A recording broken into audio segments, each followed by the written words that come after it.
Everything that comes is just pennies from heaven. So I'm going to be talking about joyful abundance today.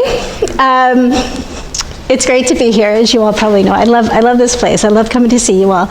And for me, joyful abundance is really a mindset. You know, abundance isn't just about money. You know, it's about being joyful and fulfilled in all the areas of your life. Which sounds like a big ask, right? But that abundance, that fulfillment and joy, that really comes from finding the things that you love, that bring joy to your life, and focusing on those. Finding those gifts that you have and those things, and really focusing on sharing that light. And I have a quote today. It's usually said as one quote, but it's actually two, so I'm going to break it up. And the first part is, this is by George Bernard Shaw. And it starts, "This is the true joy in life. Being used for a purpose recognized by yourself as a mighty one. Being a force of nature instead of a feverish, selfish little clot of ailments and grievances, complaining that the world will not devote itself to making you happy." And I know it's kind of heavy, right? It's kind of harsh. Unity speak. The true joy in life is finding your purpose and living it, recognizing what is true for you.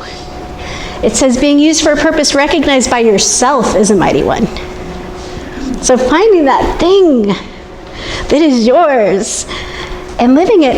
And the last part, being a force of nature instead of getting stuck in fear and lack and in old beliefs about who we are. Right? Because we all have stories. We all have stories that we've learned from our lives, right? We've had a whole life of experiences, of wins, of challenges, and that kind of colors how we see the world. We see the world through all of those things. So like, if you were raised being told, "You're amazing, you've got this," you're going to have one perspective on the world. Whereas maybe if you were raised by someone who maybe had some fear, and they weren't able to give you that, you might have a different perspective. And the challenge with that is that we see the world through that. They say, you know, there's no truth, there's only perception. And we all go through life picking up these ideas and these beliefs about who we are in this story.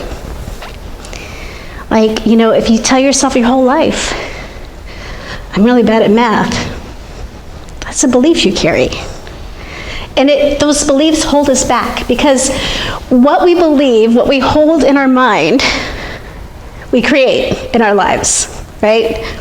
And those core beliefs color the chances we want to take, the steps we're willing to take, and they can even become a cycle, right? To where you're like, "I'm not a very good friend, people don't really like me." And then maybe you don't call back somebody because you're like, "Oh, they don't want to hear from me." And then that person might drift away and you're like, "Oh, see, I'm a terrible friend."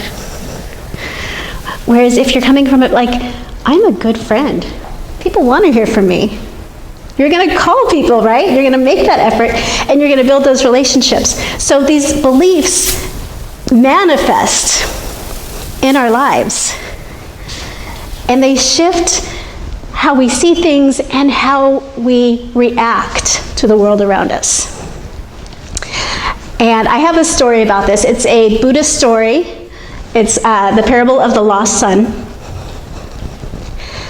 And the story goes, there was a young man who decided he needed to make his way in the world. He had to go out there and make a name for himself and become something. So he left his family and he went out into the world. And unfortunately, he had some challenges. He had some things fall through, some failures. And his luck didn't change, it just kept getting worse. until he started to believe that he wasn't good at anything. And he was out for years experiencing this world and experiencing these things that are showing him he's not good, until he's living on the street, unable to hold down a job. He just doesn't have any confidence. And he wanders back into his old town, doesn't even realize he's there. And his dad sees him, and he's so excited. And he runs towards his son to welcome him, and his son is scared. He doesn't recognize this man. So he runs the other way. And of course, his dad is brokenhearted. But he decides he's going to support his son any way he can. So he works with people in the town to maybe offer him little jobs here and there, simple things that he can do. And the young man starts having a couple wins. He starts getting a little bit more confident. And he starts getting offered better jobs. He gets himself a home, place to live. He's not on the streets anymore. He continues to grow and to learn who he is and remember what he's capable of. Until one day his dad's like, it is time. And his dad goes to him and tells him, you're my son. And at this point, he can see it. Because he's ready. And because he knows that he's so much more than he thought he was when he came back into the town. So he had to go through a process of retraining his belief about himself. He had to go from thinking he's not good at anything and he can't make his way in the world to seeing that he could, little by little, until he was able to say, I remember who I am. And isn't this just like how we are in the world? We're born into this world, and as we go, we learn things. And sometimes we have to remember who we are so that we can step into that joy, so that we can feel like we are capable of following our dreams. And it's those little steps, right? Those little reminders that we are not always what we believe we are. So, these things that we believe about ourselves, they're really limiting in a lot of ways. And my brother I was talking to my brother a couple weeks ago, and he was sharing a story about a way that this showed up in his life. And he said, he's like, I like things perfect. His house is always clean. His laundry detergent is lined up. It has a spot. And if it's out, he's stressed out. He needs his house to be clean, perfect. He likes things done certain ways. But he realized that he was never able to relax. That he was having fights with his family over whether the laundry detergent was lined up correctly. And at some point he said, I had to learn joy over perfection. And that became his mantra. When he started feeling that, it's not perfect, he'd say, okay, but what do I want? I want to have a happy family. I want to be able to relax sometimes. And so he started telling himself joy over perfection. And it's a process. Yeah, it's a process. But he has gotten better about it. And he has gotten to the point where he's like, when my son leaves a mess in the living room, I don't freak out. I can say to him, hey, can you pick that up? I don't lose it. So he's able to have those relationships because he was able to see that belief that everything had to be perfect wasn't serving him. It wasn't bringing him joy. So I want you all to take a moment and think about, where in your life do you feel really confident, like things just always work out for you. Like, you don't worry about it. This is going to work out. It's fine.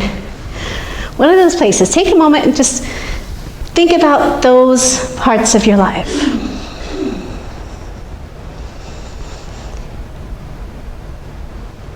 And think about what is your belief about those things, whether it's about you in those situations or about people. What is your belief about that?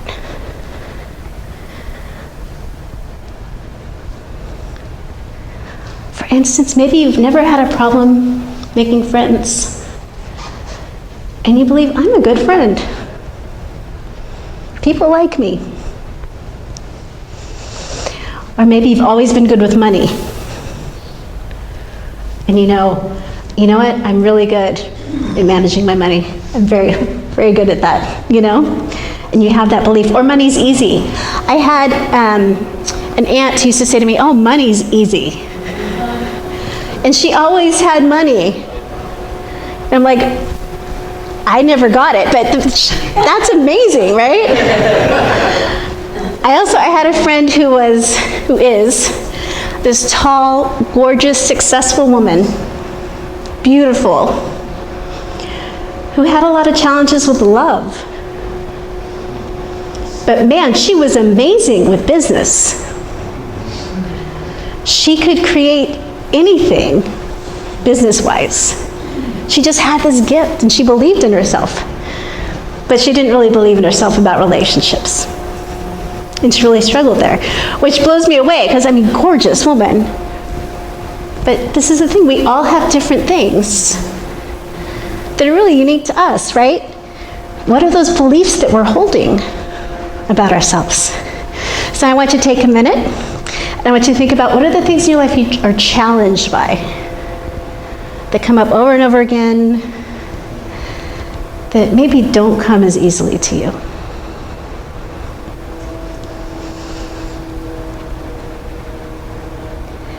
And now I want you to think about, what is your belief about that thing? Is your belief that I'm not good at that, or I'm not worthy of that? That's a big one. Or maybe it's a wider thing, like people are scary. We have these beliefs, and they feed our lives. They feed our experience of our life. I'll invite you back. And I want to share too, that it's not impossible, right? It's very possible to take these core beliefs and start noticing them. And that's how we get to the other side of it. That's how we get to that joyful abundance. By noticing, what am I telling myself right now? What is my belief about this thing? My thing is finances, which is why the thing with my friend, I was like, because there's something about me that's there's a belief that I'm not enough, or there is not enough. And that's something that I'm working on. Because the truth is, I am enough. And there is enough, right? And it's a challenge, it's a process, trying to get to that other side, knowing all is well, things are unfolding perfectly right now. All right, so stepping forward, moving from realizing you have the belief, realizing what it is, thinking about, what do I want? What am I creating? And then thinking, how do I move into what I want? So for my brother, it was joy over perfection. It might be an affirmation. We love to use those in unity. Affirmations and denials, like, fear has no control over me. I am capable. Or I see that insecurity, but I know I'm okay. And doing that work and trusting yourself But you do, you have it all. You are Christ in expression. You have it all. We just need to remember who we are and where we came from. And while this work is so important for us individually, it's also important for us to do this work so that we can shine our light in the world, so that we can give of that joyful abundance and be present and share that with everyone. So now the second part to that quote. I am of the opinion that my life belongs to the whole community. And as long as I live, it is my privilege to do for it what I can. I want to be thoroughly used up when I die, for the harder I work, the more I live. I rejoice in life for its own sake. Life is no brief candle to me. It is a sort of splendid torch which I've got hold of for the moment, and I want to make it burn as brightly as possible before handing it off to future generations. Once again, George Bernard Shaw. And I love that, right? That idea of being out there and doing your work and finding your joy and living and shining your light. What a great thought. What a great plan for your life, to continue stepping forward and shining. And when we realize what it is that we want, what it is that we already believe about ourselves, we open the door to more. To saying, you know what, I want to do this thing, and fear's not going to stop me anymore. Because I know I'm enough. I know that I am strong. I know I'm capable. And I know I have so much to give. And it opens us up to dreaming and holding those ideas that become reality. And creating joyful abundance in our life, in all areas. So I have a quote from Eric Butterworth, and it reads, "Dare to conceive of greater things for yourself. Dare to see yourself as strong, confident, successful, and possessed of the patience and stability to keep on moving in the direction of your dreams. Dream lofty dreams, and as you dream, you shall become. Your vision is the promise of what you shall one day be. Your idea is the prophecy of what you shall at last unveil. As you dream, you shall become." So powerful. Your vision is the promise of what you shall one day be, and your idea is the prophecy of what you shall at last unveil. We have so much power within us, right? We're ready to really own it and believe in ourselves and accept ourselves, because we are enough. Regardless of what we've been told, regardless of what perceptions we've taken on, we are enough. We're powerful. And we can bring joyful abundance to our lives and live with joy and fulfillment and dream big. So thank you so much for letting me be here and share with you today.